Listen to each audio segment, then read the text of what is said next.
All right, everybody. Little Van Halen in the morning on a Thursday. What up, boys and girls? It is 6:31. It is May 4th. It is post-Fed, pre-Apple. A lot going on. Regional banks are under pressure again, but they've been under pressure. It's nothing new. We had the Fed come and go. We have disconnects everywhere. My name is Scott Redler. I am the Chief Strategic Officer of TVLive.com. This is the 6:30 Club where I try and go over what the street is focused on, where we can make some short-term money, what the market feels like, smells like, tastes like, not the market, my iced coffee. And I'll tell you, I've never seen more confusion, more debate, more unknowns that could change in the blink of an eye than I've seen, this past year. Kind of crazy. Let me say hello to some of my dogs around the world. It looks like we're working today. We are working today. Isn't that nice? We got Twitter, we got YouTube, we got everything going on. So let's see. Who do we got? What up, Queens, New York? We got Rob. Hey, there you go. Good morning, Nebraska. What up, Texas? Who else we got? We got Cowhand. Where's my man from Florida? The teacher. We got Del Rey. There you go. We got Shanker. All right, cool. Listen, I read something that I thought was pretty interesting today, just because it kind of like epitomizes the debate of everybody out there. I get a lot of notes every day. I get a lot of macro notes to look at what's happening around the world. I just don't look at price points and moving averages, even though that's where, I'd rather live. But let's see, where is this? So here was a note right here. So basically, it's been 1 year since the Fed went on this crazy, rates rising campaign. And as of yesterday, it kind of signified it's over. So within this year, when it started, it said the S&P was, 4147. 1 year later, we're down 1%. So it was right here, actually. Here, let's see. Let's go. Right, it says, so this is where we started, okay? It started with the first 50 basis points to combat inflation, to wring out the excess, all this free money that was out there, all the checks. And then literally, here we are, we're just 1.4% below. So basically, if you simplify the simple fact the U.S. large cap stocks are resisting recent monetary policy largely untouched from where the Fed first started going big can read in one of two ways. Oh, is that all? One of two ways. Either it said the road ahead is clearer than the bears think, meaning the market's able to absorb, and this is the normalization process, or it says the impact of the last 9 Fed meetings has yet to be felt. So then you look fundamentally at, Bank of America came out with some of its data showing how credit cards, are starting to slump. The service sector spending is starting to slump, and you're seeing companies start to, a year ago, they started to lay people off.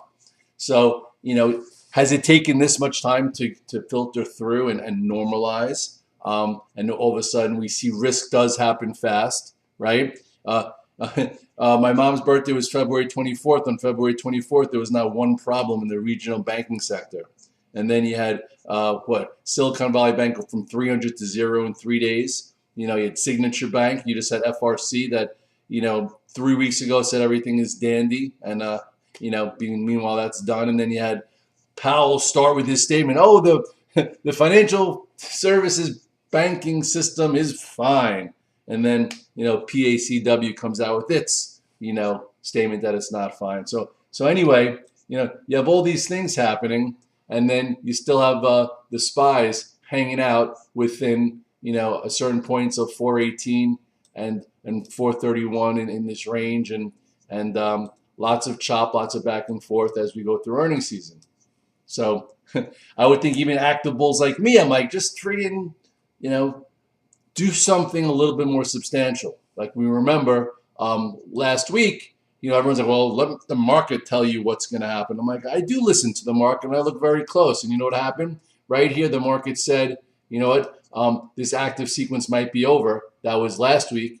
It was over for 2 days, and then we pop up, make a new little, push to weekly highs, and then here we are again. Below the 8 and 21 day. Now the SPYs are only down 27 cents. But anyway, let's just put it in perspective. It's just not an easy tape. It's a tape where I talk to my friends who've been doing this for 25, 30 years, and they're frustrated as hell. The smartest guys in the world, you look at Jeffrey yesterday talking about, the cocktail we have in front of us. And meanwhile, there's a little bit of a false sense of security. So just make sure, if you're an asset allocator, if you have family office, you have family business, not everyone has one, or just all your accounts, you're doing it in a way that's responsible, that you can handle. And if you trade for a living, don't get stubborn because things could happen fast. Thank goodness, we here, have stayed away from the regional banks. Actually, I caught both sets of puts, and I'm still in the MCB ones that, I went over with you guys the other day. Where's MCB right now? It's down, this is MCB, down 21%. We've been sitting in puts since MCB did this. So a chart's a chart, right? Here's where we went in. But anyway, let's continue to look a little bit more, at some of the indices. So here's your wedge type, pattern here. Your upper wedge in the Qs. It just made a new high. Literally, the Qs just made a high. If you go back all the way to last year, so year ago highs, and you have all this kind of chaotic mayhem going on. So you want to scratch your head, you want to make a bigger forehead, I'm letting you do that. Anyway, so for today, we'll see what happens. The Qs right now are, where are the Qs? The Qs, how cute is this? The Qs are up 69 cents, so they're at 318. So I would think this is kind of the middle of this apex. If the bears want to have any control, they do not let it reclaim 320. Same way here, we broke it down below this 315 area. It was down for a day, popped back above it. Sellers had no control. Okay, you can't be in a bear market if the sellers can't keep the Qs or the SPYs below the 8 and 21 day from within 24 to 48 hours. So anyway, we'll see what happens here today. The cuter part of it is, Qs are up and you have Apple, down $1.65. By the way, these are my inside markets. I have like 40 of them going. My eyes like this when the market opens up. I'm an old school tape reader. But anyway, so you have Apple down $1.60 and the Qs up 68 cents. Isn't that cute? Anyway, so we'll see what happens. Apple's after the close. Apple's been, the strongest high beta tech, or not even high, but mega cap tech out there. So, Qualcomm is supposed to be a read for Apple, and Qualcomm is down, 7%. And Apple, is literally a stone throw away from historic highs after a big run. So it should be interesting to see which way this goes after the close. So we'll see. But anyway, that's Qualcomm. So with that being said, Qualcomm's down 8. Apple's down $1.60, and the Qs are up 60 cents. And all we are is right here. So I would say this 320.70 is pretty important. If we open up and go red and start to break below yesterday's low of 317, maybe you get a little bit of a continued short, into this area. Or we just pop in and needs more time. We'll see. I've seen crazier things everywhere. Again, here's the SPYs one more time. I would think if the bears want to keep control, they don't let the SPYs get back above 410, and then we take out this 407.75, which it looks like we're a little bit below right now. By the way, I found a new little toy. I could bring this over here so I could show you guys. Isn't that cute? Oh, why is that there? Hold on. Let's get rid of this. Oops. Okay. So here's the SPYs right there. SPYs. Can it stay below 407.75 and see a little bit of room to the downside? So there is pressure on the SPYs because banks are weaker. So anyway, we'll see. Some of the strongest tech stocks still out there is Microsoft. Microsoft is trying to hold this upper area, give you a nice post-earnings little setup here.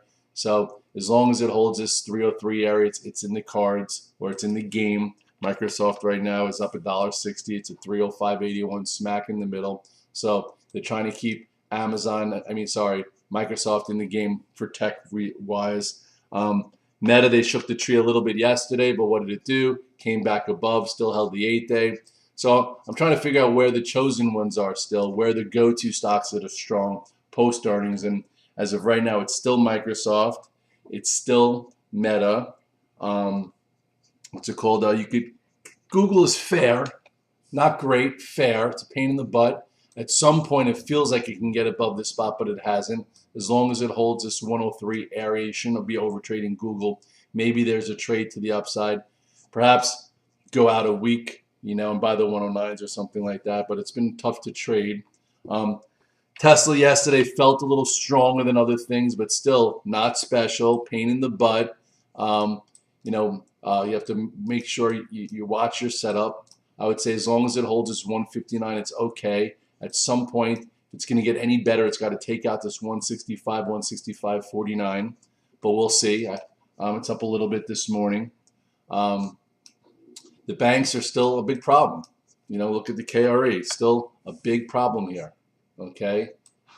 Wasn't a big problem in February 15th. That's why some guys are saying, listen, there are some guys out there with a false sense of security. Yes, we're holding up. Things are head scratching, but then all of a sudden they change. When they change, you better change fast. So that's all I'm saying. Be on your toes. As far as the Fed, everyone's like, well, how could they be pricing in 2 or 3 rate cuts already when they said they're not going to? I don't know. Well, we shall see. I don't think, again, I said the SPYs, to me, if you go to the weekly chart, there's no rate cutting. They're not cutting any kind of rates when you have the SPYs in the same spot that it has been for almost, this was April, a year ago we were in the same spot. So you can even make this a bunch of ways. So you have this ascending channel here, and then you can make another one a little bit more elevated, I guess. Sometimes I like to draw these ascending channels. So if you look here,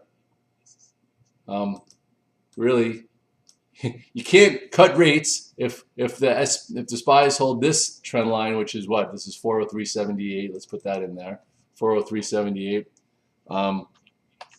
And you can't cut rates, if you hold this one. How do you cut rates? Well, I guess if instead of 4 regional banks implode, maybe 50, and then all of a sudden some stronger banks do, and then all of a sudden, this breaks, and then this breaks, and you're down here. Otherwise, Powell is staying the course. Inflation is still sticky, and there's a disconnect here that will give at some particular point, but it hasn't done it yet. And then once it's, again, I am a creature that says historically the bull market wins, but or the S&P should make another new high, so you should stay your course. If you have a 401k, put money in every single month. If you have a 529 for college, put it in every single month. If you need your money next year or in 6 months, have some cash available just in case. Anyway, what's it called? I am in a little crypto. Crypto likes for some reason lately when the banks are under pressure, which is fine. So if you look at BITO, someone's like, why do you have BITO? I do think that it's holding in here. It should fill this gap. And I do think that if you're going to be in crypto, the only thing you really could be in is Bitcoin. Ethereum's okay, but Bitcoin has proven, that it could be used, when needed if you don't want to use your currency or you need money. Anyway, let's not get into that. JP Morgan was really weak yesterday. Some people think it's weak because, again, they have some assets that they bought that weren't great. This gap got filled. Some people think there's going to be some news coming out about Jamie and Jeff, not Jeff Bezos, but the Jeff that I'm talking about that got disconnected in jail because he had too much dirt on too many people that had too much fun in his private island. Well, I wonder if Jamie was one of them. Anyway, not that I know anything. But JP Morgan, 3 down days. So right down this low, 135.76. Does it, stay below that or reclaim it? We shall see. NVIDIA. I thought NVIDIA acted sort of well yesterday. AMD gave you a few trades. NVIDIA actually went green. I tried to play it a few times. I think I kind of pushed on it. If you look at AMD, AMD now has this big gap here, which is not good. The longer it stays below this gap, just like when a gap's below it. Like here you had a gap up, went sideways and continued. Here you have a gap down. The longer it stays here, the higher the probability this goes down. And although NVIDIA has disconnected somewhat from, from AMD, I just feel like it's going to take a lot to hold this up here. Yeah, 2 days ago we made some good money. I went long last Friday. I added to it on Monday. I was real happy, and then I got stopped out of it on Tuesday, and then yesterday a little bit of a doji. What's NVIDIA doing this morning? NVIDIA is down 78 cents, so not down that much. So here's your low. This is 274.72. So see if it holds in here. Maybe it goes red to green for an active trade. We shall see. Gold. Gold's been really strong, as an asset allocator. A lot of people that have been buying physical gold for the past, 10 years went through their times of accumulation. Same way, when you're accumulating the S&P and your 401k over time, there are times when you're in higher highs and higher lows, and making new highs, and sometimes it's just consolidating, which is what might be happening here in the S&P for the next 2-3 years. But gold, has been awesome. Gold here's the GLD. Gold is giving you lots of ways to make active cash flow.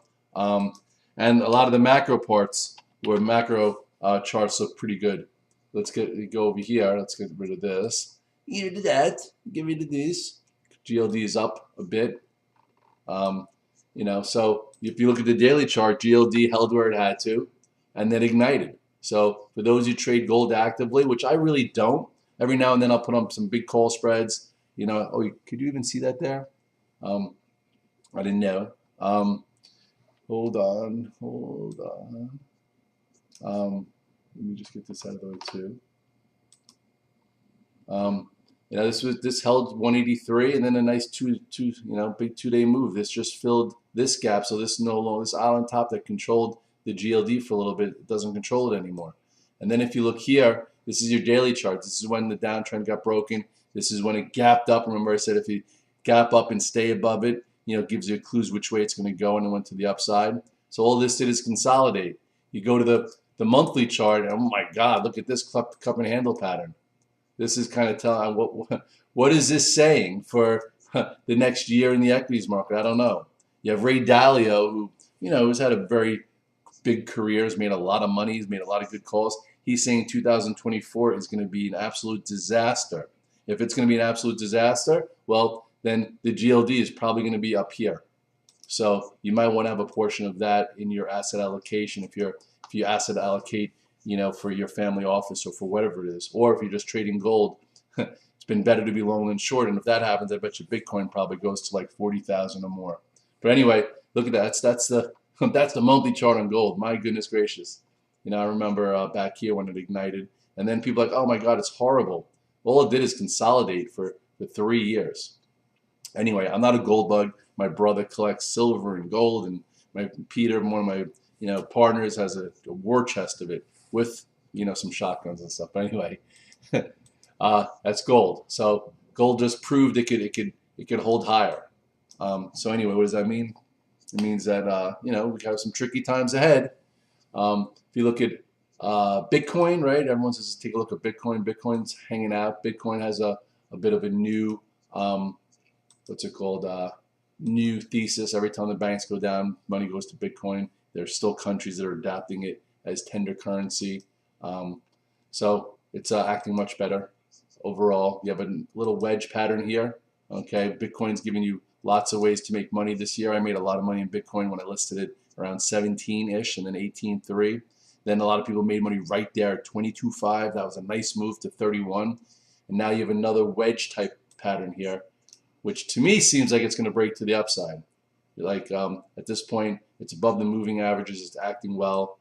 So it's definitely something to have. If you have, depending on your age, right? If you're 35, you probably have 15% of your net worth in Bitcoin. If you're 55, 65, you probably have it in gold. But, anyway, they both have some uses. And if you look at the weekly chart of Bitcoin, which I haven't put up in a while, it looks like it's consolidating here. And at some point this gets taken out, then you might have 33. This is like 37. So there is a nice trend here for 2023 in Bitcoin. Remember when we made a huge amount of money there and then got out of the way? I think I went to 100% cash in my Coinbase Pro account here, and then you had the trend to the downside until it took back the 8-day moving average, and now it's looking tight again for probably a move to 33 to 37. That's what I would think, especially if we stay in this kind of environment. But anyway, today is today. So we'll see how it goes. Sometimes you get a trend day post-Fed, and as of right now, they're trying to keep tech strong the way it's been, even with Apple down and Qualcomm down, and the SPYs are under a little pressure. So if you want to simplify it today, let's simplify it, because I like to simplify it, because I am a simple man. I am just the red dog. I am not the sophisticated guy with a Harvard think tank behind them. I do have an alpha team of hundreds of traders who've been trading for 25, 30 years. That we share ideas. We have great bio guys. We have so many different kinds of market experience there. But bottom line is, can the SPYs reclaim 407.75 and give you a push? And if it does, here's 410-ish. Or if it stays below and can't get back above, there is a quadrant here back to the lows of last week. We shall see. Do the Qs that are opening up, do they go red? Does it stay below 320? If so, and things start to deteriorate, do they get below 317.18 and stay below? So that's the way you simplify it. The regional banks that are lower. What I'm going to do is, I don't have a whole lot going on here, as you can see. Earlier in the week I put on a UIVIX calls, and I made really good money 2 days ago, and I sold probably over half. I also had some SPY puts just in case. I sold over half. I've been sitting short both of these strikes for the regionals. That helped me. Google, I have a little calls on. I have a little of and I'm short a little Q. So I'm keeping it tight, keeping it tight, trying to net money, trying to put together a month in May, get paid. I get paid quarterly. I try and, not have to worry about the day-to-day as much. What's NVIDIA and simplified plans? Well, I just went over NVIDIA. I'll do that one more time. NVIDIA is down 75 cents. Okay. As long as NVIDIA holds 274.95, you cannot get too bearish. And there's probably a chance that if tech holds up, it goes from red to green and it tries to rebuild. And then who knows, maybe you even wind up getting, somewhat of a wedge type pattern forming here in NVIDIA, where if you draw your lines, which I like to do. Hold on. I'm like an architect. I'm kidding. So you like this. So this could be the start of some kind of new wedge where we're trying to figure out if the strongest names could continue to hold. You could draw it like this. And the question is, will it, build inside here? If so, okay, maybe today's an inside day for NVIDIA. But then if it were to break this to the downside and, and just say AMD continues to the downside and just say Apple gets sold and tonight's not great, just got to be careful here. It's near the highs of look at the size of this move NVIDIA's had. It's been awesome. It's very technical. It's led the market. So I would watch here for clues. What happens here in NVIDIA is probably going to be important over the next few days. With that said, I appreciate you. Thanks for tuning in. It is Thursday. Hopefully, maybe Thirsty Thursday later. I think I might have to go out tonight. Last night we had a lacrosse game. We went to double overtime against Maplewood and tied. It was a battle. So anyway, it was fun. Youth sports, a dress rehearsal for life. So if your kids want to learn how to play some sports, it teaches them a little teamwork, a little discipline. Shows them how to connect the dots, and that's what we have to do throughout life: is connect the dots in a responsible way with a glass half full approach. Be well, my friend.